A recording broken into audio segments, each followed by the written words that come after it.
Hi, everyone. This is like a double day because I just had Film Florida on John Lux, and now I get to have Dr. Laura McGuire, who also spoke with a SCORE workshop, which was very well attended last week.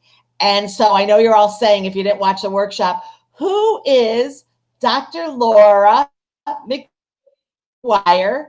And I'm going to have her share who she is. Take it away, Dr. McGuire. Awesome. Thank you, Adrienne. Hello, everybody. You tell us who you are. Yes, I am Dr. Laura McGuire. I am the founder of the National Center for Equity and Agency, and we are a consulting firm that specializes in sexual misconduct prevention and response, as well as the intersections of diversity and inclusion. I love that. And I asked you today if we could talk about the sexual misconduct, and especially because I love business. I'm all about business. It's, I love SCORE, and it's why I'm involved there. And I love selling logo merchandise through Halo branded solutions. And, I have a background of what has happened. And I want to talk about what that looks like for sexual misconduct in the workplace, and also how you should handle it if A, you're that person that's being approached, and B, if you're just watching and feeling awkward all the time and not knowing how to handle it. So what is your advice? Yes. So, there's so many aspects to sexual harassment, and I think there's a lot of common misconceptions because people think of, what they see in a movie or, maybe a kind of a worst case scenario that they've heard in a news story. But we have to remember that it's a continuum, right? It's a spectrum. And so there's many different things that can go on that can lead to those more extreme things, but we want to catch it before it escalates. So really, if people are in a leadership position, it's making sure that this is an ongoing conversation that people are comfortable being open about. And that's going to help folks who, might be dealing with something that maybe is at the beginning of that spectrum and they're thinking, should I report this? Should I say something? And am I safe to? And we want to make sure they feel supported and believed in that. And even right now, I think with people working remotely, there's this misconception that, this is not something I have to be worried about with my business because everybody's kind of separated. But think about how bold people are in the comments section online. Just because people aren't face-to-face doesn't mean they're not going to say awful things or create a hostile work environment.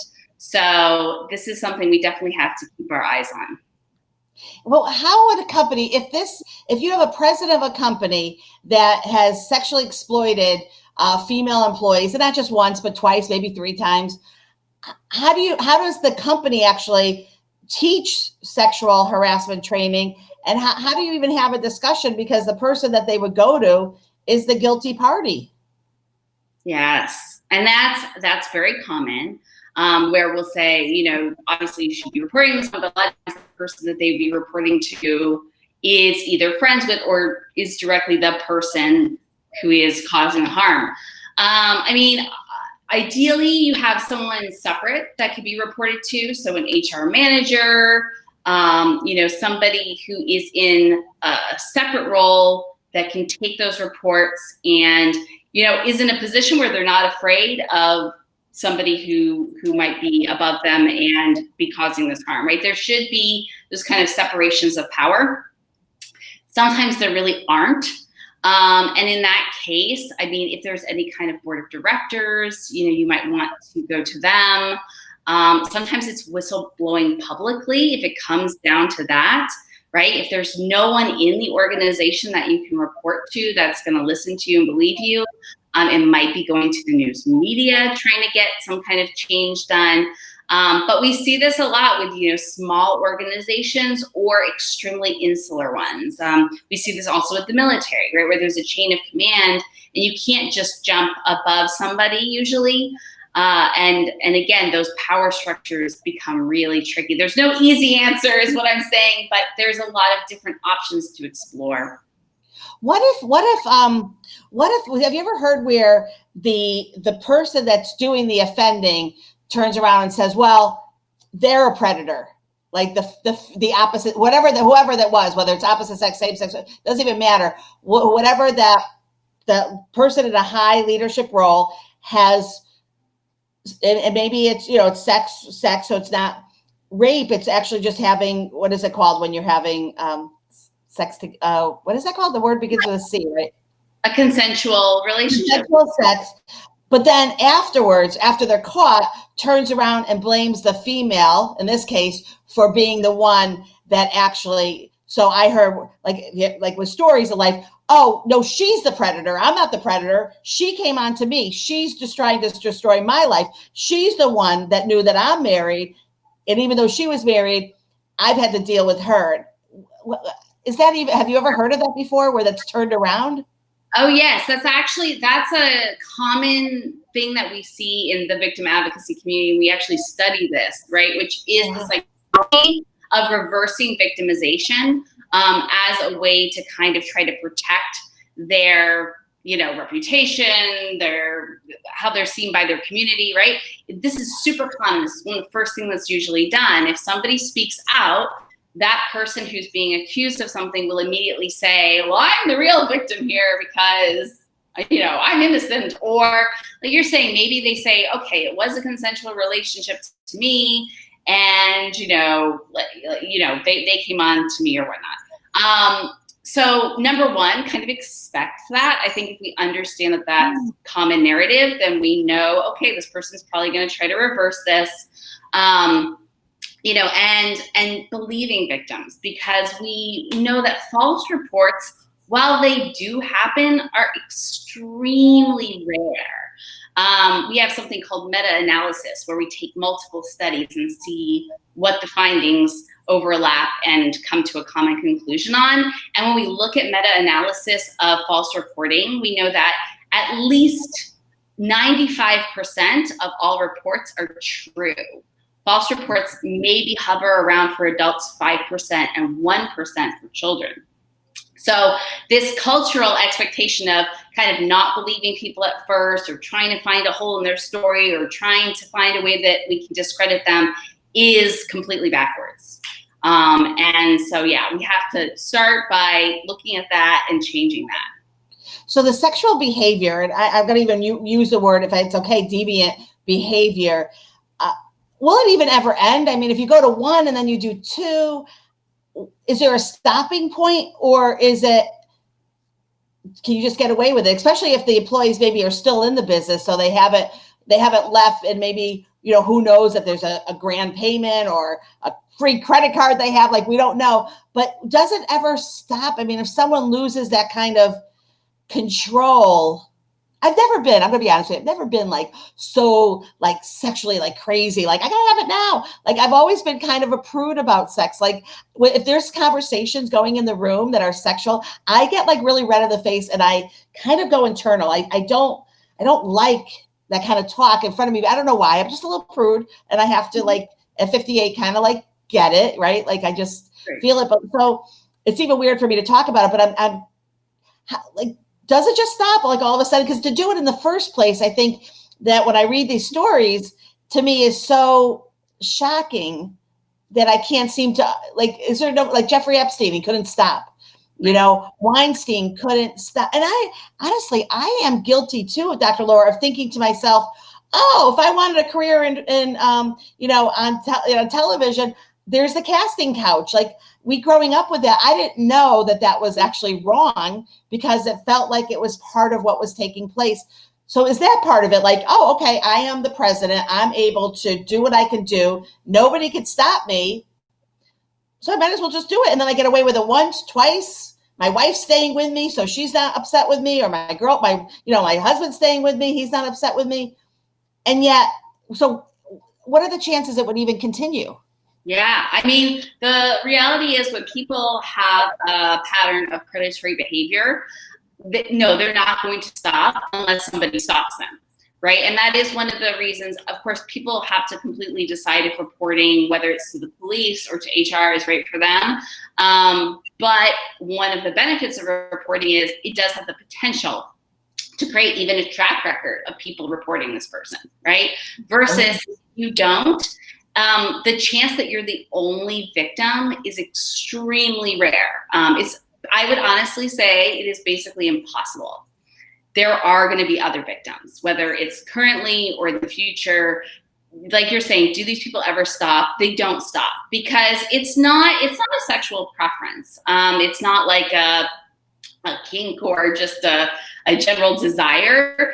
It is really a mental issue, illness for many different reasons, of wanting to abuse and control people, right? It's not about sexual satisfaction. It's not about pleasure. It's about, this is a way that I can really break somebody, that I can control them, that I can own them, that I can take away their power. And that's what it's about, right? It's not just, oh, this is something I enjoy.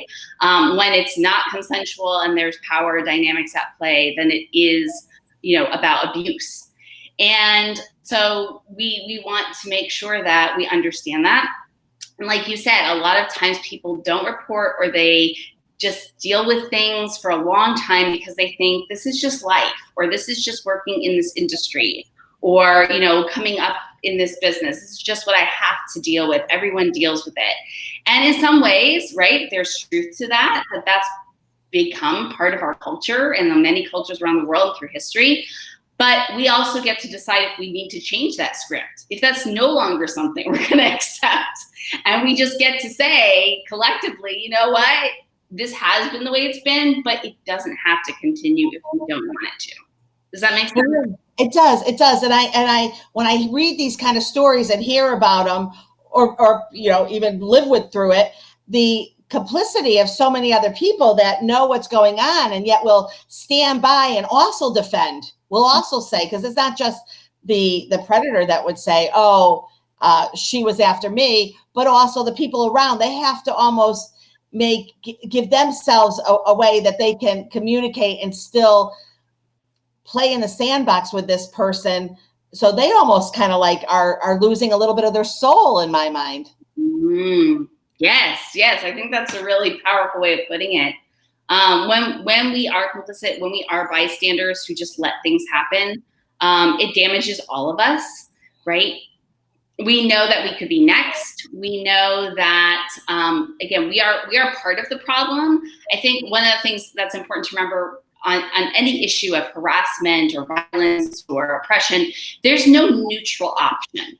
You don't get to say, well, I wasn't the one actively harassing someone, or I wasn't the one actively being sexist, racist, ableist, whatever, I'm good.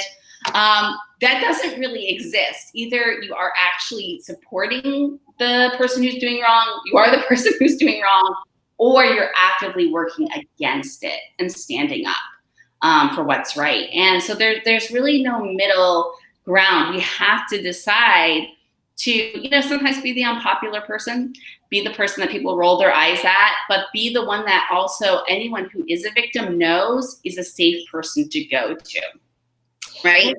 Yeah. Don't. So another question I have is that, why are these kind of coming up? Like, why do they trend? Like in 2016, it really felt it trended with the, I'm just so bad with the names of the woman from Fox News. Oh, yes, right. Movement, Fox News. And then we started seeing Good Morning Show did a great job on Apple, really addressing a story. I don't know if it was fiction or real, or it could be both. I think they said it wasn't really, the truth, but and then it slows down, and then it like dies down, and then you don't hear it, and then it picks back up. Why is that? Well, I think there's kind of two folds to that, right? There's the media's attention on it, and then there's people feeling solidarity and that they can talk about something for the first time. So there's kind of those two aspects. One, the media always has a news cycle, right? There's going to always be things that are popular and things that kind of wane, and they're not interested in covering anymore. And so I think for us as consumers, we have to be aware that even if something isn't currently, all over the news, all over our news feed on social media, that it doesn't mean the issue went away, right? It just means whatever their attention's turned to something else. On the other hand, we will often see these kind of tidal waves around movements, because when one person speaks up, it causes other people to speak up. And again, that's another reason to be vocal, to talk about these things, to report, is that it will empower others.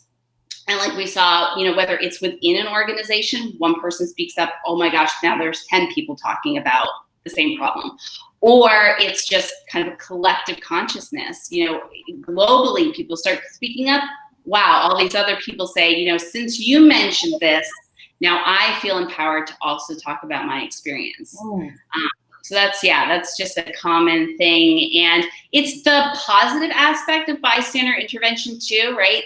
We talk about the bystander effect being that if no one does anything, then kind of collectively we all just stand there and say, man, somebody should do something, and we stay still. But the good part of it is if one person does the right thing, it also causes a group of people to do the right thing. And so if one person stands up, all of a sudden 10 people stand up for what's right. That's interesting. I also want to talk about like bullying in the workplace, and then also mobbing when it's more than one person that's doing it. And how can we, and I think that unfortunately we may hear that more, and I don't know remotely, if people working remotely makes it happen more, but how would you address if someone came to you and asked you for help that they're part of or witnessing bullying and then mobbing in the workplace? Yes. Oh, I think, again, that's a very common issue that we don't talk about enough, that bullying doesn't end with elementary school or high school. It goes on and on. The same bullies you had in kindergarten will be the bullies you have at work. Like a lot of times they don't learn their lesson, and the cycle just repeats. So, if people are dealing with that, or again, even observing someone else going through it and it's not directly impacting them, but they're seeing it, it really is the same thing. It's talking about it. It's trying to report it. It's trying to, make something a big deal.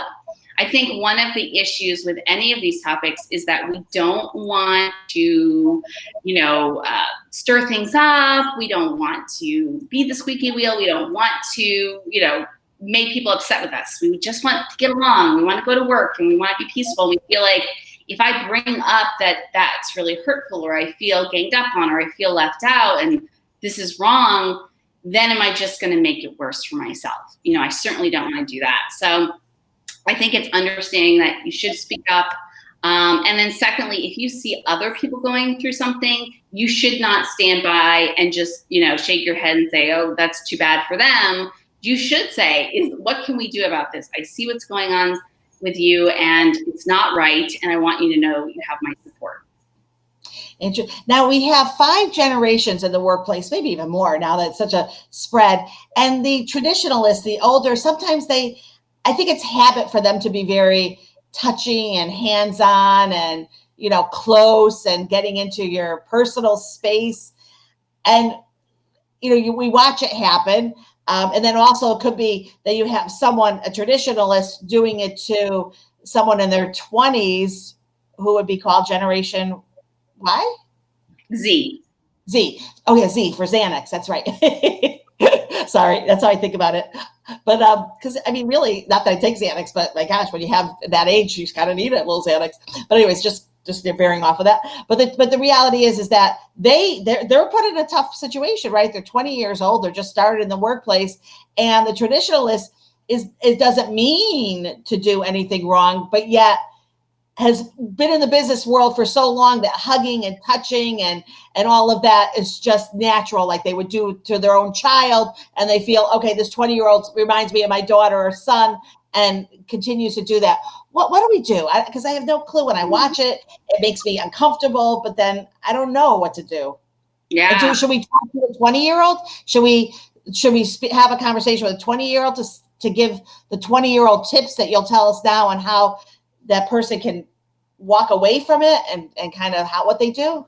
Yeah, no, that's a great question. It's very complicated because, whether it's generational divide, like you're talking about, it can also be cultural, right? We have different expectations about boundaries, what's appropriate to say, what's not. Like you're saying, what kind of greeting and touch is normal to one person and scary or uncomfortable to somebody else, right? And I think it's a couple of things. It really does come back a lot to education, both educating people on, again, differences and how to communicate boundaries and how to kind of always err on the side of being more cautious, right? We don't want to just say, well, I'm okay with this, but not care about if it's actually okay for the other person. One of the things I often refer to is the difference between the golden rule and the platinum rule. So the golden rule is, do unto others as you would have done unto you. So it's, again, thinking, if I'm okay with this, then it's okay for them. The platinum rule goes beyond that, and that is do unto others as they would have done unto them, right? Doing that kind of emotional work of checking in and saying, what other boundaries might someone else have? Should I ask them before I give them a hug? Should I, pause before I make an expectation that something I'm going to say is going to be taken as a compliment, where to somebody else it could feel predatory, right?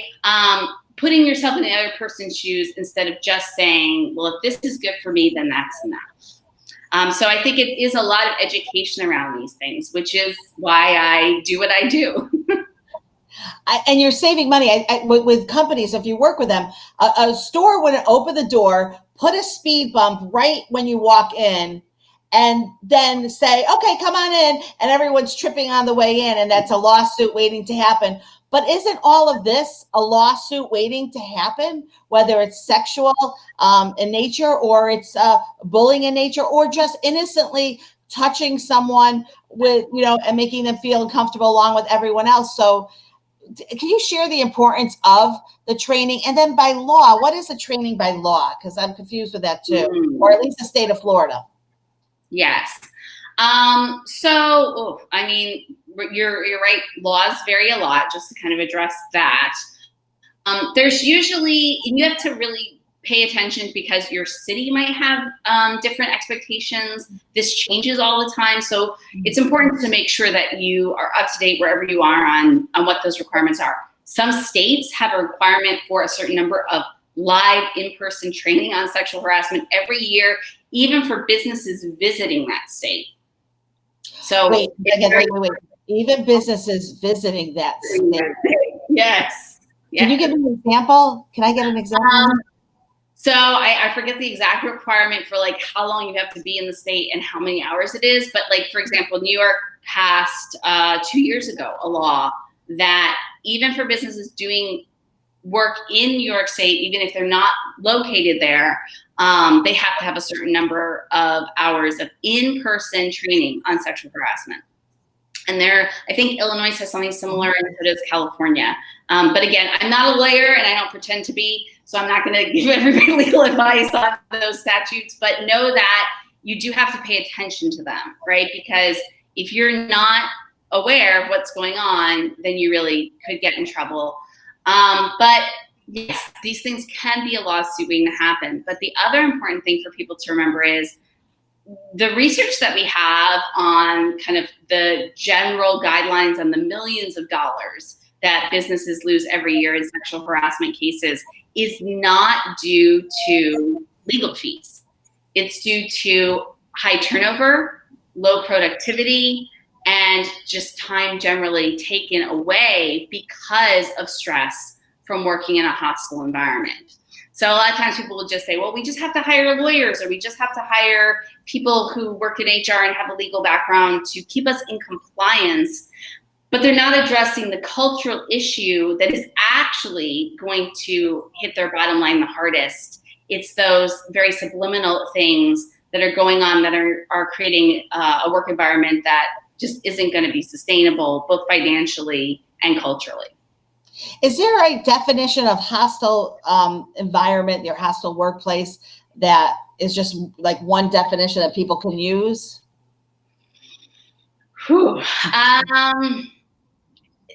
That's tough. That's like a huge conversation, right? Because it is very subjective.